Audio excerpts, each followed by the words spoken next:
आगे बढ़ते हुए आपको बताएं कि कौमी असम्बली की कायमा कमेटी बराए दाखिला का अहम इजलास आज IG ऑफिस कराची में होने जा रहा है। मुस्तफ़ा आमिर कत्ल केस की रिपोर्ट पेश की जाएगी। इसके साथ साथ तालीमी इदारों में बढ़ती हुई मंशियात की रोकथाम के लिए इक़दामात पर ब्रीफिंग भी दी जाएगी।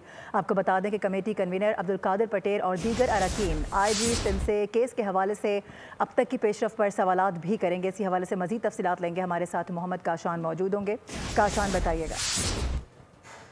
बिल्कुल, देखिए, कायमा कमेटी बराए दाखिला का अहम इजलास आज दोपहर 2 बजे IG ऑफिस में मुनक्किद किया जाएगा। FIA, DG anti narcotic force और एक्साइज हुकाम जो सेक्रेटरी एक्साइज वो शिरकत करेंगे। जबकि इजलास में IG सिंध की जानिब से मुस्तफ़ा कत्ल केस जो इस साल का सबसे हाई प्रोफाइल केस है उसकी पेशरफ रिपोर्ट जो है वो जो है बराए जो कायमा कमेटी के बराए दाखिला इजलास है उसके अंदर पेश की जाएगी। इसके अलावा स्मगलिंग की रोकथाम और के हवाले से जो है उसकी भी जो है बातचीत की जाएगी। जबकि दूसरी जानिब सोसाइटी में मंशियात के फ़रोग को रोकने के हवाले से इक़दाम जो हैं वो भी किए जाएंगे। तालीमी इदारों में बढ़ती हुई मंशियात को रोकथाम किस तरह किया जाए। जबकि इस इजलास के अंदर मज़ीद जो अहम नुकात हैं उस पर भी बात की जाएगी। जबकि इजलास की सदारत जो है वो IG सिंध गुलाम नबी मेमन रिपोर्ट हुए उन तमाम की ब्रीफिंग जो है वो दी जाएगी।